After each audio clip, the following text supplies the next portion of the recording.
Good morning, 10:05 a.m. Eastern Standard Time on this Tuesday, December 13th, 2022. I'm XRP Future Millionaire, and I reside in the great state of Michigan. As you can see, the markets are pushing a little bit. The U.S. dollar currency index is down $1.14 or 1.08%. The CPI came out, and it was came in a little soft, so the markets are pumping. We don't know what's going to happen with the Fed rate hikes. We have a 2-day FOMC meeting that started today, and I'm going to play the video so you can see exactly what's going on, exactly what the price levels are at. But I'm going to play that after I look at this XRP chart. As we can see, gold, silver is having a great day. Commodities are having a fantastic day so far. We've got silver up 2.81% to 23.94. Gold broke the 1800 level up to 1820, up 2.25%. We've got crude oil up 2.24%, up to 75 approximately per 75 bucks. And then let's see, we've got the total crypto market cap up 2.89% as it's blown off the top here from a soft news here. So the main thing this morning, is we're gonna see if we can make some noise here. So right now we've hit the resistance and we're in the channel. You can see the channel right now. It's hit the channel perfectly, actually, if you look at it. So for the total crypto market cap right now, we're range bound. So right down 795 billion and approximately 835 billion. That's your range right now. And if you break up over 835, we can pump all the way up to 892 approximately. Obviously, we have a stop at 859. And then if we break down from 795, we can come all the way down to 736. So we do have a pretty critical trading range right now. XRP has actually not done anything special just yet. It's come up to the extension area, which that I only put it on this chart. I have it on the other chart that's been here permanently, but I put it in there yesterday so I could show everybody in case we popped up what was going to happen. That was the overextension runoff, and we really need to break 404. It's just like I've been saying, 404 still remains that ultimate resistance. We've really done nothing except traded within this ascending triangle bear flag. Then we had the symmetrical triangle support, and now we're trading within it. I talked about how this was the short support, this was the true support, and now we've actually hit that downtrending resistance at about 40 cents. But we ultimately need to come up over 404. So right now, this move is fantastic. It makes everybody very happy. But if we want to do anything special, first things first, we've got to break above this 40-cent area and continue on our journey. If we don't even break 40 cents, this is just a push within the channel. Again, that resistance right there at 404 is really what we need to break. That's what I'd be paying attention to. And you can see in this, in the perpetual futures, all we've done is hit the pattern. Resistance, support, back up to resistance, down to support, back up, down to support, back up to resistance. So like I keep saying, on this even, it's showing you we only need to break about 39.5 just to break it in this area, 39.6. But our first attempt up, we got rejected so far, and that's fine. That typically happens. But look, that's 4 candles now, so we're going to want to push out of here pretty quickly now. I don't think it's done. I'm not saying it's 100% done, but that's what you need to watch for the range with XRP. It's 100% critical that you pay attention to this. If we break out of this, we know the first step is going to be trying to hit the 404 and then ultimately come up to the 433 level or the 435, depending on which chart you're looking at. If we're looking at Bitcoin, Bitcoin is still with, and this is just overextending now. This channel is still valid. We were squeezed, but we decided to keep playing the channel. So we're still in the rising channel. It's still a bear flag. And we still have not broke outside of this. Right now, we have to get above almost 18,200. But this is a beautiful trading range. So right down 17,200 approximately. So you're trading between 17,200 and 18,200. It's a 1,000-point swing. And that's as simple as I can put this morning. We're still trading within all the ranges. This is broke out past 17,662. We come back to the top side and we were riding this uptrending support, and finally we decided to bounce out. We almost got captured here, but we used it as an area and bounced out of it. We've gotten some volume in, and you can see the spike in the 30-minute candles. Yes, it's come down significantly in the 30-minute candles in the last couple, but that doesn't mean the patterns. That just might mean we're trying to get a retest. So pay attention to these levels. Every single one of these levels will be critical as you're watching it today. We never came down to the bear flag, and now it looks like we pumped to a cup and handle here, and that's at about 18,134. So all this is lining up this morning on the push. Just pay attention. You don't want to get caught up and not know what's going on here this morning. So that's what I'd be looking at for that. What I'd be looking at for XRP. We've talked about the commodities markets, but now we're going to see how we got to where we're at with the Consumer's Price Index. If you're considering joining Tom's Army, I'd greatly appreciate it. Look in the video description below and join the other 214 members. We're a little stagnant here, but that's okay. I appreciate the support from each and every one of you. It allows me to do this without having to do any kind of paid advertising. Also, look in the video description below if you want to join me on MEXC or BitGet. No spot fees when you trade, and then you can send it to your native wallets. MEXC, don't need a VPN KYC in the USA. BitGet, if you're not already signed up, it's prohibited to USA IP addresses, so we have an alternative with MEXC. You can still trade on BitGet if you're in the USA. It's just going to be hard for you to sign up currently until they reverse course. And then UPHOLD's on there as well. I really appreciate each and every one of you, and now let's take a look at the CPI data.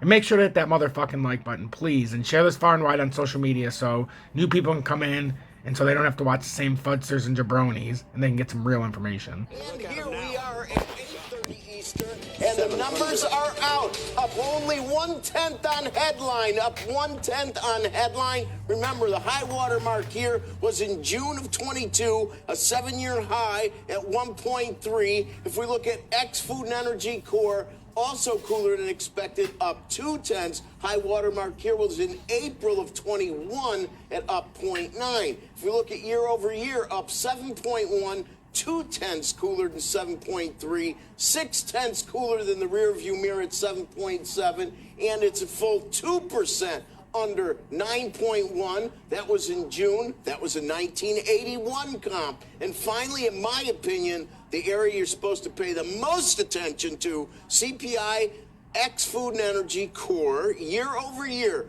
up 6%, expected to be up 6.1, rear view mirror 6.3, and prior to that was the 40-year high at 6.6 in September. So this is the most recent sticky aspect of CPI. It's now at 6%. So it's only 0.6 lower than 2 months ago, which was the high water mark for 4 decades. But indeed, they're coming down. And remember, I gave you all the high water marks here. If you think back to last week's producer price index, everything peaked in March, and the entire series started to move almost in unison. This isn't quite the same, but the moves in the pre-market, Joe, were spot on. Spot on. We've dropped now below 420 in a 2-year. We're hovering at 343 in a 10. And Dow futures, zooming with their last prices right under 35,090, 35,000 now. Here it goes. Looks like it's going to challenge 35,100, and it's flying. Main reason, listen, folks, inflation's too high. The Fed's nervous. They're going to keep erring on the side of scaring you as to how aggressive they're going to be. However, if you just take the numbers on face value, you look at the trends, and you consider the reasons why inflation was up, there's many reasons to hope it's going to keep moderating. The trick is it's going to moderate to levels that are still going to be much higher than pre-COVID. At least that's my opinion. Back to you, Joe. I guess that might be true. So, Steve, now we got to go 50 because we said we're going to go 50. We got to. I understand that. We can't declare victory yet, obviously, and we don't even want to say the P word. We'll still use the swivel word instead of the pivot word. But do you think that the commentary we hear from Chair, I figure it's 50 now for sure. Do you think he changes anything in the commentary? I bet you he doesn't, Steve. I'll bet you he tries to bring things back down to earth. I think that may be exactly what he has to do. And the trouble is, I feel like I'm genetically a contrarian here, because last week when the PPI came back, I said it was better than the headline. This is a little bit worse from the Fed standpoint, because you look at that section here, services less energy, and that's still hot. I think it's hotter year over year, 6.8 versus 6.7. Remember I talked about the 3 areas that Powell's looking at? The core goods sector, the housing sector, and the core energy, core services sector. Housing was up again, and then core services.